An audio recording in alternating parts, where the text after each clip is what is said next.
So the band is called Omnitones. I named the band, I put them together. So they're not really my band. I hope that they can survive on their own. But they are a 4-piece band, and I will be performing with them. Even on our National Day concert at the Garden by the Bay. I've been invited, and I said, no, I want to do it only with Omnitones, you know. And then there's another group of brilliant singers called Third Degree. These are 3 kids who are just out of school, LaSalle or something, and their singing group. Oh, I mean, like, singing group is something that I haven't heard of since Talenta Vintage, you know. Yeah, all of them are good singers. So I've got them to sing with me as backing vocalists, but they get some feature time. And they could do any genre, you know, like Christmas songs, you know, are very like old school, and they could do that. And they have this new R&B sort of like this pop vibe as well. So very talented. So I'll be sharing the stage with these young musicians. It's so exciting, so refreshing.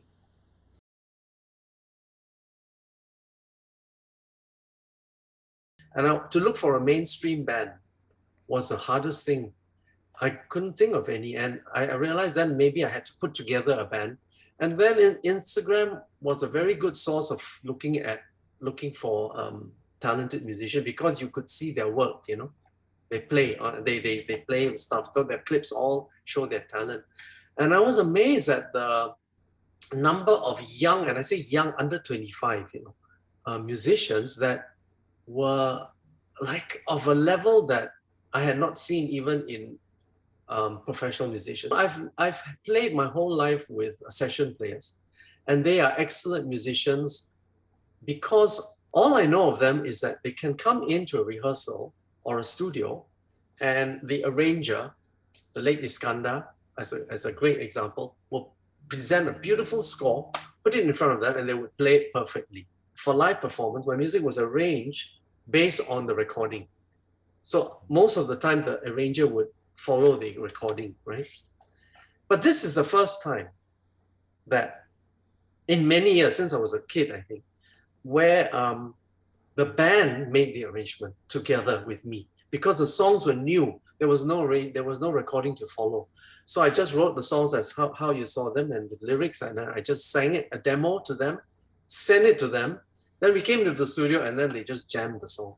And that's how the songs were created together with these kids, you know.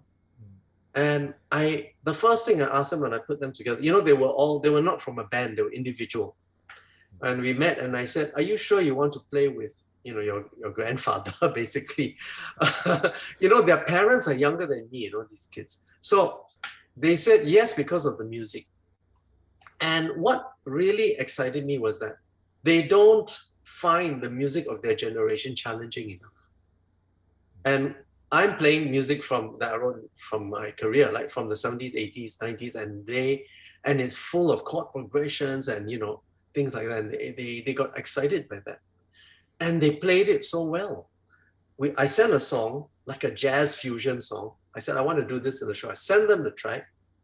Then the week later, we went to the studio and they played it exactly with thousands of chord changes and everything. And they got the feel. They had actually worked it out themselves. This is the level of talent we have. And these kids, how are they going to see the light of day? How are people going to know them? So I've decided that, you know, like if I can help give them a platform, yeah, let's do it, you know.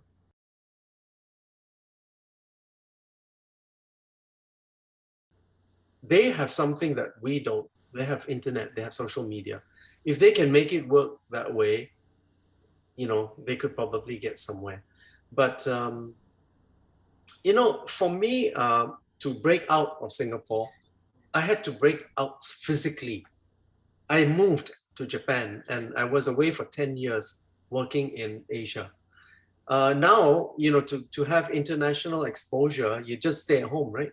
And you put your thing online. So I don't know if it's going to lead to them being invited here and there to perform. I've discovered very clever young talents who were based in China. Of course, pandemic brought them back and had hits, huge hits in China, and in a very new field where you can get a hit is in gaming music. You can become, you can have millions of hits just from games. So this is all new. We didn't have this last time, right?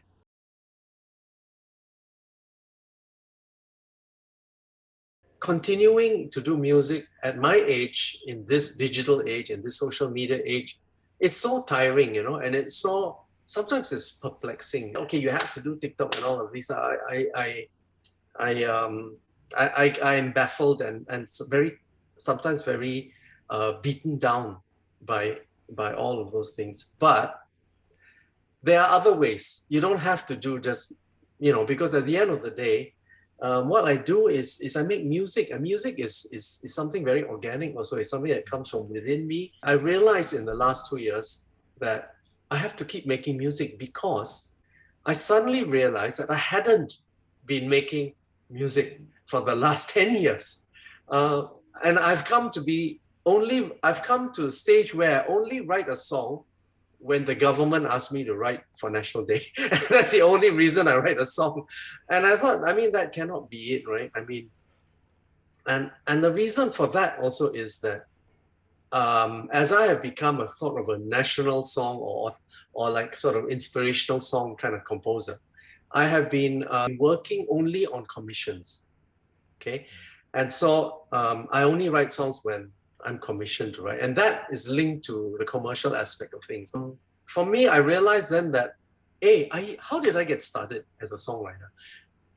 I wrote songs just as a way to express myself. Songs were my diaries. My songbooks are like my diaries, and I thought, how come I haven't done that in so long? Because in the 90s, when my career took off, and I went to Japan and everything, I became a kind of a full-time performing musician.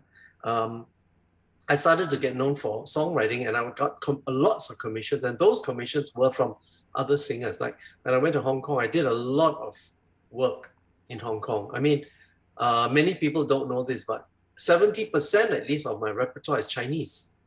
Of my songs, they are from Hong Kong, not Taiwan, because in the 90s, Cantopop was the thing. Mandopop took over in the 21st century, but I was lucky to be in Hong Kong working in the Cantopop, the Hong Kong music industry in the 90s, when the Heavenly Kings were, so popular and I wrote a lot of songs for them. But those songs were also sort of like commission songs, although I was in the career, but they were pop song commissions. Now it's national song commissions, or theme song commission.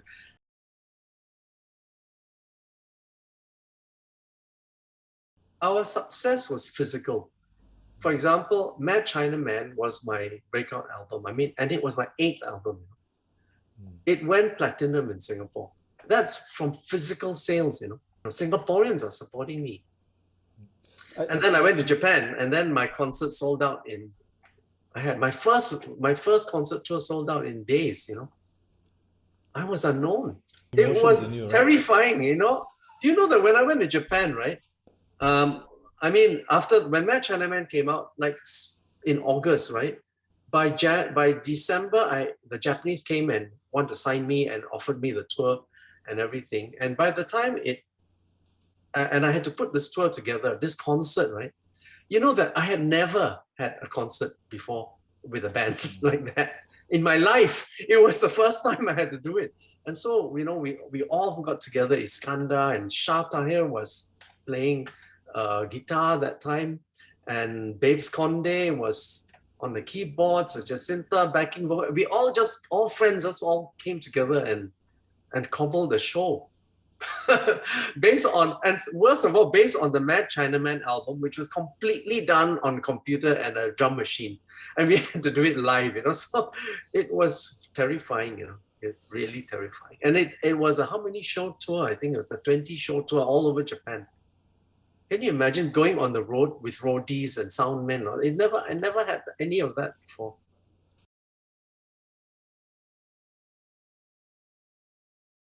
Actually, his story doesn't need music, but the idea of doing a musical was very clever, quite daring, because the permissions that we needed. were not so easy to get.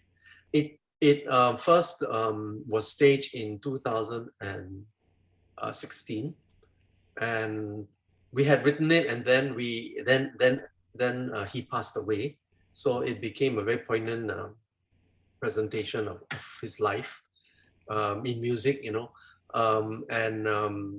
yeah, it's being restaged this time with Kit Chan as Mrs. Lee Kuan Yew. I'm such a huge Kit Chan fan. I have actually written a new song for her, just to give her a bit more. I think in this version, I think she has a bit more, the love story is going to be more present.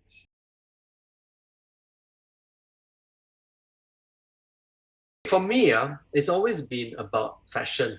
I studied fashion, and I used to be a designer, and I love clothes. I love dressing up. I love color. And my main goal is to look nice in clothes. So that makes me exercise just enough to look trim, and when you want to wear something, especially when the horror days when tight fit or slim fit were involved. So difficult. I had to, you had to not have the belly and all of that. So that sort of made me, got me into the rhythm of exercising. And now I exercise very regularly. I do swim, and the pandemic introduced me to brisk walking as an exercise. And I still do. In fact, I just went yesterday.